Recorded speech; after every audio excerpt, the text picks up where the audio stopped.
अस्सलामुअलैकुम नाज़रीन, एक नई वीडियो के साथ मैं हूं आपका मेज़बान रज़ा अब्बास। अप्रैल 2025 में हमने आपको इसी प्लेटफॉर्म से बताया था कि भारत खामोश होकर नहीं बैठेगा।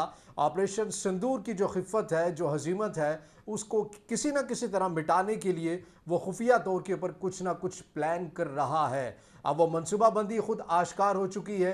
पाकिस्तान ने उसका जिक्र पहले किया, अब की बार ये हुआ कि भारत के अंदर से ये मनसूबाबंदी आश्कार हुई है और ऑपरेशन महाद्वीप की सूरत में हमारे सामने आई है। ये ऑपरेशन किस नौयत का होगा, क्या मनसूबाबंदी की गई है, मीडिया को, भारतीय सरकार ने अपने मीडिया को इस हवाले से क्या प्रेजेंटेशन दी है और भारत के अंदर का माहौल इस वक्त क्या बन चुका है, ये पूरी तफसील आज के इस व्लॉग में आपके सामने रखेंगे। मगर उससे पहले आपसे दरख्वास्त के वीडियो को लाइक और चैनल को सब्सक्राइब जरूर कीजिएगा। तो मामला कुछ यूँ है कि ऑपरेशन सिंदूर की हजीमत और खिफत मिटाने के लिए मोदी सरकार मुसलसल अंदरूनी और बैरूनी सतह के ऊपर मुश्किलात का शिकार आपको नजर आती है। अमेरिकी सदर डोनाल्ड ट्रंप बार बार कोई ऐसा मौका नहीं जाने देते जिसके ऊपर वो ट्रंप के ऊपर तनकीद नहीं करते या फिर तंज, या मोदी के ऊपर तनकीद नहीं करते या फिर तंज नहीं करते। इसी तरह जो अपोजिशन है भारत की, उसके हवाले से भी मुसलसल मोदी सरकार को काफ़ी सख्त सवालात का सामना करना पड़ रहा है। अब भारत के साबिक वज़ीर दाखिला है, ये बेसिकली मैं आपको एक माहौल समझाना चाह रहा हूँ कि ये भारत के अंदर माहौल कैसा बन गया है और क्यों भारतीय जो सरकार है, मोदी सरकार है, वो मजबूर हुई है ऑपरेशन महाद्वीप को लॉन्च करने के हवाले से। तो बेसिकली इस माहौल को समझना बड़ा ज़रूरी है।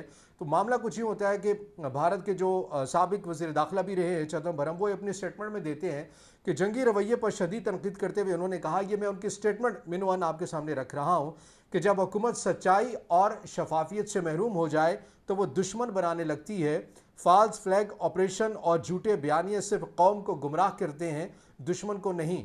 उन्होंने ये भी कहा कि मुल्क के इदारों को सियासी मफाद के लिए इस्तेमाल करना ना सिर्फ आइन के खिलाफ है बल्कि ये सिक्योरिटी फोर्सेस की कुर्बानियों की भी तौहीन है। ये कौन कह रहा है?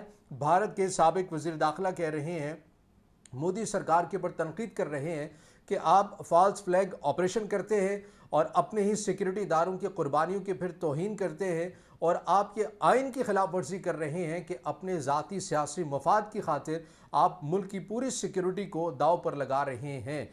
और फिर इसके साथ इन्होंने एक और स्टेटमेंट भी दी है पहलगाम वाक़े से मुतल्लिक।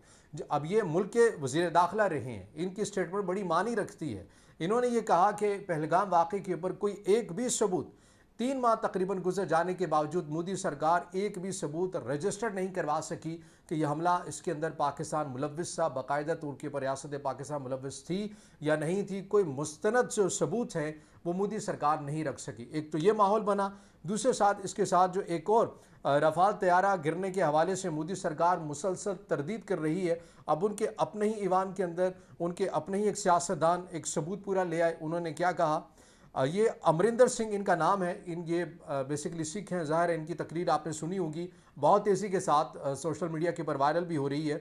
ये क्या कहते हैं कि इन्होंने जो बयान दिया ईवान के अंदर कि रफ़ाल त्यारे का शीशा और क्रैश लोकेशन की तस्वीर और रफ़ाल त्यारे का जो शीशा है, ये इन्होंने एक पूरी वीडियो फुटेज की सूरत में ईवान के अंदर पेश किया है, तस्वीर दिखाई है, उसका नंबर दिखाया है कि ये देखिए कि ये एक रफ़ाल था जो हमारे एरिया के अंदर गिरा और इससे एक बंदा ज़ख्मी भी हुआ। और इसके बाद जो हमारी जो एयरफोर्स है उसने कहा कि ये हम इसकी शनाख्त नहीं कर सकते हैं क्या है क्या नहीं, लेकिन मैं आपको बता रहा हूँ कि ये नंबर्स है, ये सबूत है और ये रफ़ाल गिरा है, मगर मोदी सरकार इसको मुसलसल छुपा रही है। तो इस तरह का एक माहौल बना हुआ है भारत के ऊपर, मोदी सरकार के ऊपर, कि मुसलसल उन्हें अपोजिशन की जानिब से तनकीद का सामना करना पड़ रहा है। बैरूनी सतह के ऊपर एक अलहदा मामला है, मुल्क के अंदर एक अलहदा मामला है। तो मोदी सरकार ने अब इस खिफ़त को, इस हजीमत को छुपाना है। करना क्या है? ऑपरेशन महाद्वीप करना है। ये क्या है? ज़ाहिर है हिंदू धर्म के अंदर जो महादेव है इन्हें ख़ासी अहमियत हासिल है और यानी कि देवताओं में सबसे बड़ा देवता भारतीय अक़ीदे के मुताबिक, यानी हिंदू अक़ीदे के मुताबिक जो एक नज़रिया है। और इस ऑपरेशन को स्टार्ट करने का मकसद ही ये है कि ज़ाहिर है एक बड़ी ताकत इस तरह एक प्रेजेंट किया जा रहा है कि हमने एक बड़ी ताकत अपनी जो है वो शो करनी है, जाहिर करना है, और उसे एक ऐसा जो नाम है हिंदू धर्म का उसकी मुनासबत से, ताकि लोगों के जो मजहबी जज्बात हैं उसे भी भड़काया जा सके। तो एक मजहबी लिबादे को ओढ़कर एक किया गया है। अगर आप देखें महादेव से मुतालिक जिनसे मुतालिक ये नाम रखा गया है, अगर आप हिंदू धर्म की अपनी ही किताबें पढ़ें, उनकी पर्सनैलिटी से मुतालिक या जैसा उन्हें प्रेजेंट किया गया है, मैं उनके अकीदे की बात कर रहा हूँ। हमारा कोई मकसद नहीं है किसी के जज्बात को, किसी के मजहबी जज्बात को मजरूह करना।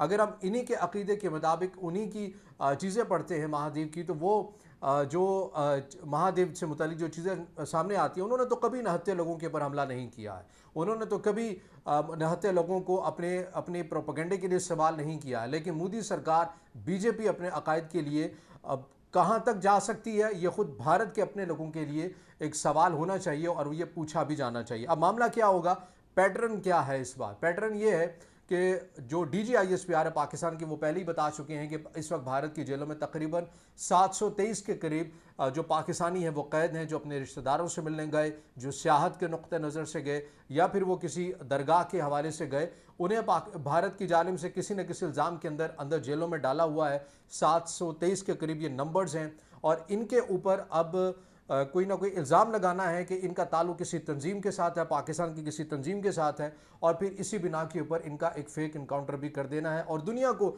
ये दिखाना है कि देखिए, दुनिया से ज़्यादा अपने मुल्क की आवाम को दिखाना है कि देखिए, हमने पहलगाम के बाद बहुत तेज़ इंटेलिजेंस बेस्ड ऑपरेशन हमने शुरू कर दिया है और हमें ये कामयाबियाँ भी मिलती हुई नज़र आ रही हैं। अब पाकिस्तान की जानिब से, DGISPR की जानिब से उन 723 पाकिस्तानियों के जो शनाख्त है वो पहले ही जाहिर की जा चुकी थी कि अगला जो ऑपरेशन सिंदूर की नाकामी के बाद भारत का हरबा होगा वो ये होगा, ये उनके नाम है, ये पहले ही पाकिस्तान की जानिब से जारी कर दिए गए थे।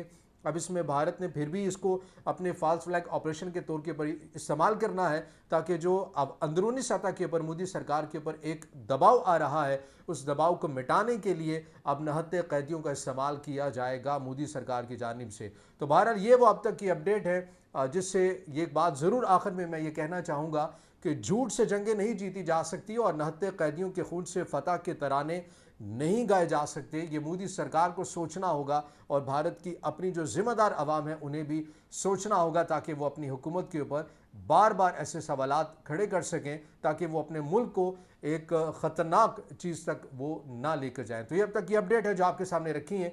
अगर आप समझते हैं कि वीडियो मालूमाती है, फिर इसे ज़रूर लाइक भी कीजिएगा, दोस्तों तक शेयर भी कीजिएगा, कमेंट्स में ज़ाहिर ख्याल ज़रूर कीजिएगा और चैनल को सब्सक्राइब भी।